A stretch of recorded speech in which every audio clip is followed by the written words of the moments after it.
प्यारे बच्चों, कैसे हैं आप सभी। उम्मीद करते हैं स्वस्थ होंगे, मस्त होंगे और ईमानदारी से पढ़ाई कर रहे होंगे। देखो, ये जो हमारा क्वेश्चन है इसमें लिखा है कि निम्न समस्याओं में रैखिक समीकरणों के युग्म बनाइए। आपको उसमें मैंने बता दिया था कि रैखिक समीकरण का युग्म क्या होता है। मतलब युग्म मतलब जोड़ा।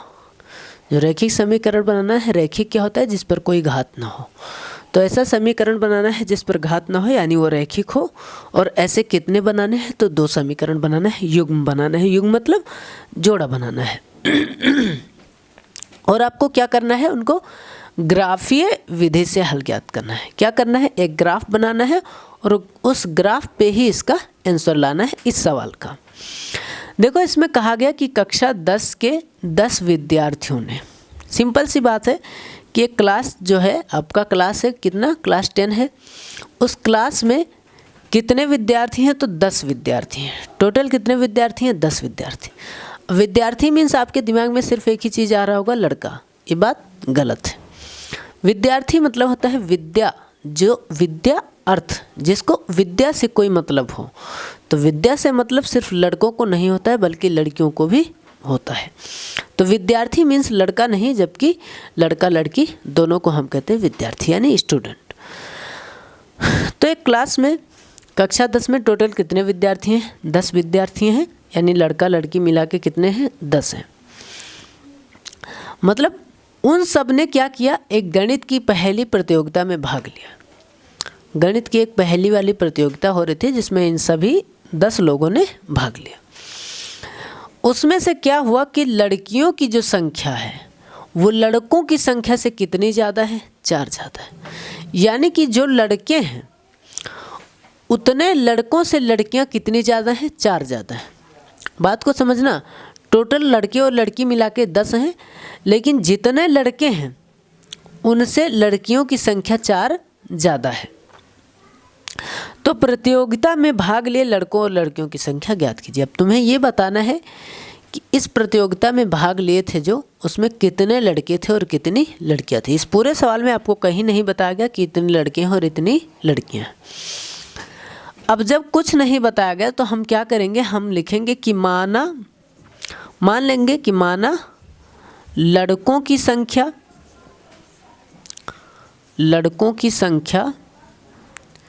x और लड़कियों की संख्या y।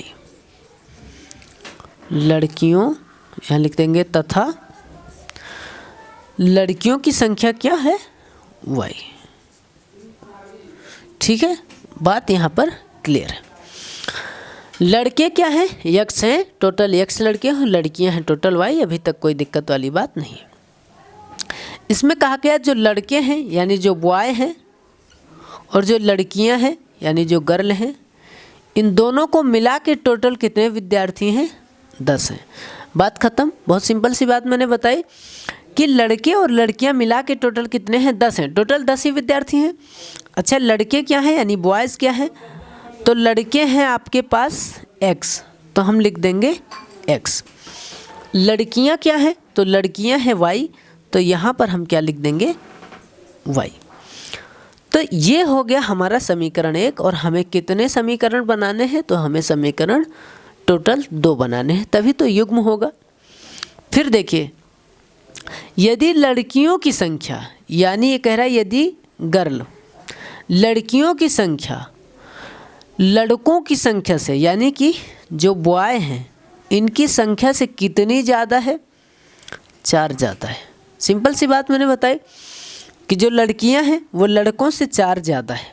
ठीक है, तो जो लड़कियां हैं यानी गर्ल क्या है?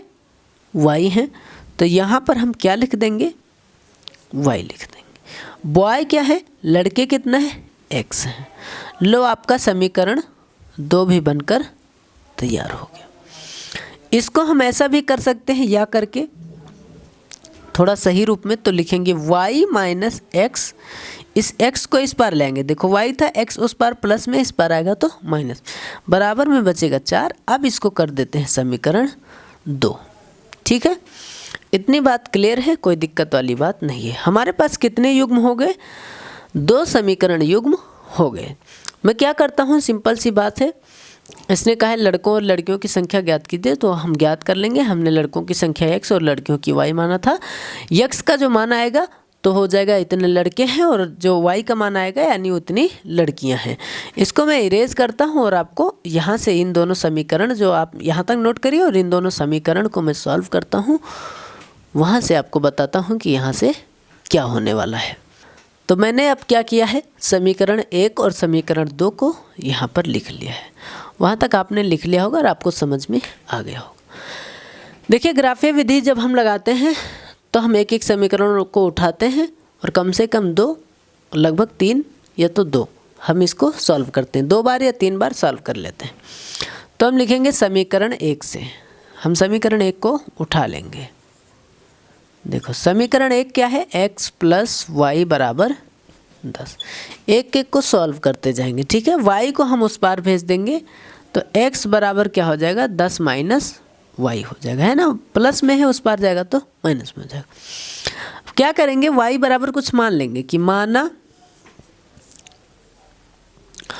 y बराबर, अब आपकी जो मर्जी हो मान लो, जो आपकी मर्जी हो वही मान लो, लेकिन ध्यान रहे अब यहाँ 10 है तो इसके कुछ आसपास माने, बहुत बड़ा अंक ना मान लें। अब 100-200 मान लेंगे तो बड़ा सा चित्र बनाना पड़ेगा। बेहतर यही है कि हम इसको छोटा सा कुछ मान लेते। चलो मैंने मान लिया कि y बराबर 2 मान लेते हैं। y बराबर हमने 2 मान लिया तो x बराबर हमारा क्या होगा, 10 माइनस वाई था, यही तो था। y को हटाएंगे और y की जगह क्या लगा देंगे, 2। अब बताइए 10 में से 2 जाएगा तो कितना बचेगा, 8 बचेगा। अभी मैंने सिर्फ एक बार माना। एक समीकरण को हमें कितनी बार मानना है, कम से कम 2 बार मानना है। हमने एक ही बार माना, एक बार और मान लेते हैं। पुनः माना, इस बार हम y बराबर कुछ और मान लेते हैं। चलिए हमने 3 मान लिया, y बराबर 3 माना। हमारा समीकरण वही था, x बराबर 10 माइनस वाई। y की जगह हम क्या रख देंगे, तो y की जगह 3 रख देंगे। तो 10 में से 3 जाएगा तो कितना बचेगा, 7 बचेगा, ठीक है।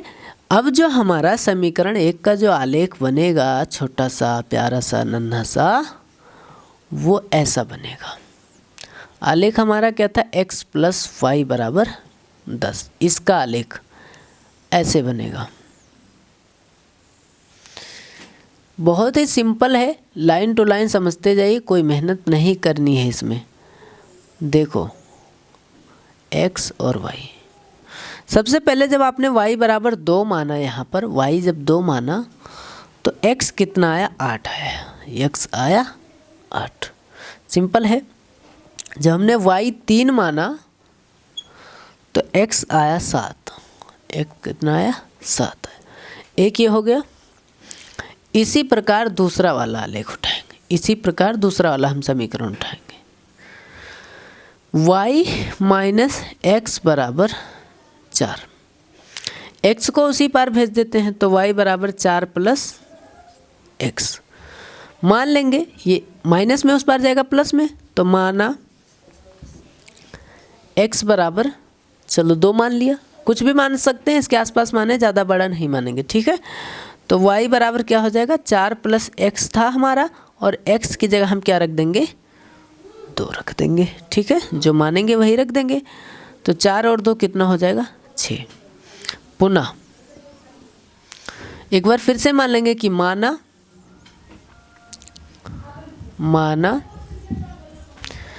x बराबर 6 मान लेते हैं, कुछ भी मानते जाए हैं। तो y बराबर क्या होगा, 4 प्लस एक्स था, x को हटा देंगे, x की जगह क्या रख देंगे, 6 रख देंगे। तो 4 और 6 कितना होगा, 10 होगा। अब जो आलेख बनेगा आपका, आलेख जो बनेगा किसका आलेख, y माइनस एक्स बराबर 4 का, ऐसे बनेगा, ठीक। ये हमारा x और ये हमारा y। देखो जब हमने यहाँ पर x बराबर जब 2 माना तो y बराबर कितना आया, 6 आया। जब हमने x बराबर 6 माना तो y बराबर कितना आया, 10 आया। ये चीज़ हमारा हो गया। अब हम क्या करेंगे, एक बार इस सवाल को फिर से मिटाएंगे और हम सिर्फ इस आलेख को ही लिखेंगे। ठीक है, चलिए अब क्या करते हैं, इसका ग्राफ बना देते हैं। देखिए मैंने इसका आलेख यहाँ पर लिख लिया। ठीक है, इसका ग्राफ बनाते हैं। तो आपको पता है ग्राफ हमारा एक्स अक्ष और वाई अक्ष होता है। ठीक है, तो जो हमारी क्षैतिज रेखा होती है, पड़ी हुई रेखा होती है, इसे एक्स अक्ष कहते हैं, और जो हमारी खड़ी हुई रेखा होती है उसे वाई अक्ष कहते हैं। ठीक है, इधर माइनस में अंक होता है और इधर हम बिंदी रख देंगे लाइन। तो 1 2 3 4 5 6 7 8 9 10। मैक्सिमम अंक हमारा इसमें सबसे बड़ा 10 है, तो हम 10 तक कर देंगे। इसी तरह यहाँ 1 2 3 4 5 6 7 8 9 10, इतना कर दिया। बस अब बहुत सिंपल है, ध्यान से समझिएगा। बच्चों को यही तकलीफ़ होती है समझने में। तकलीफ़ क्या, समस्या क्या, सारी प्रॉब्लम सॉल्व होगी। देखिए x का हमें 8 देखना है।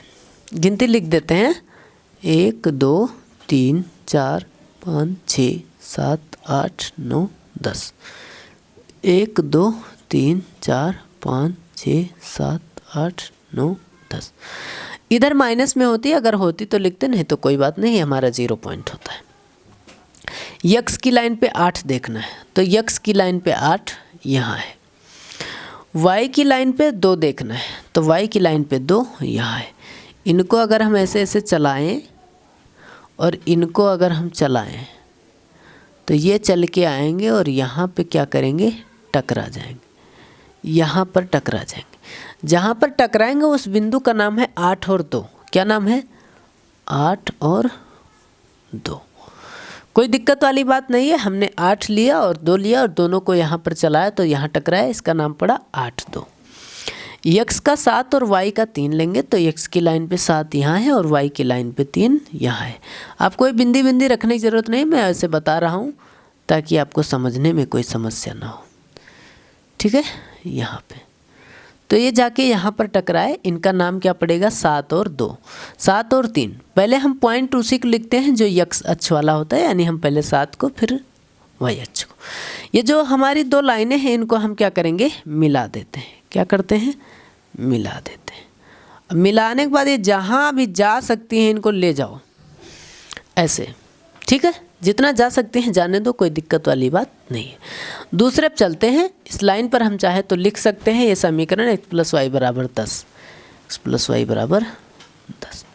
चलिए दूसरे पे चलते हैं। x की लाइन पे 2 और y की लाइन पे 6, तो x की लाइन पे 2 यहाँ है और y की लाइन पे 6 यहाँ है। तो इनको ऊपर को चलाएंगे और इनको इधर को चलाएंगे, और जब इनको ऊपर को चलाएंगे एकदम सही चलाना, तो ये हमारा यहाँ पर आया 2 और 6। मुझे नहीं लगता आपको कोई दिक्कत हो रही होगी समझने में, बड़ा सिंपल चीज़ है ये।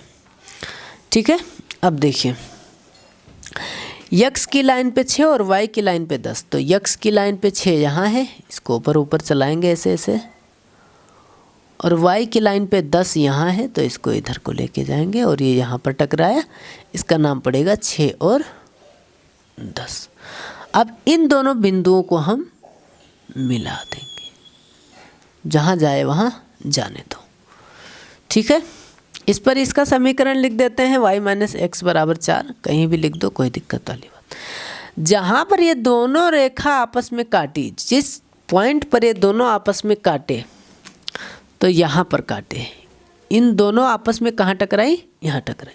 अब ये टकराई तो इनको चला के अगर इधर लेके आएंगे पैदल पैदल, तो ये 7 पे आएंगी। कहाँ पे आएंगी, 7 पे आएंगी। y की लाइन पे कहाँ पे आया, 7 पे आया, तो y बराबर कितना आया, 7 आया। नीचे गिरा दो, इसको नीचे गिरा दो, तो ये कहाँ आया, ऐसे गिरेगा, लगभग इधर जाएगा। तो ये आधे थोड़ा पटरी अगर होती स्केल से थोड़ा सही नप जाता, लेकिन आप लोग स्केल से करेंगे तो परफेक्ट आएगा। अब ये कहाँ पे आएगा, 3 पे आएगा। तो x बराबर कितना आया, 3। सिंपल सी बात है। सवाल में आपसे कहा गया था कि लड़के कितने हैं और लड़कियां कितनी हैं, तो हमने कहा था लड़के हैं x और लड़कियां हैं y। तो लड़के x थे तो लड़कों की संख्या कितनी है, 3। ये क्या है, लड़के। लड़कियों की संख्या 7, सिंपल है, लड़कियां y थी तो लड़कियों की संख्या 7 आई। तो ये हो गया हमारा आंसर कि 3 लड़के और 7 लड़कियां। इसने कहा भी था कि जितने लड़के होंगे उनसे लड़कियां 4 ज़्यादा होंगी। लड़के 3 थे तो लड़कों से 4 ज़्यादा लड़कियां हैं, यानी 7 लड़कियां हैं। टोटल कितने हुए, दोनों मिला के 10 हुए। उम्मीद करते हैं आपको ये क्वेश्चन समझ में आया होगा। चलते हैं क्वेश्चन नंबर 2 पे।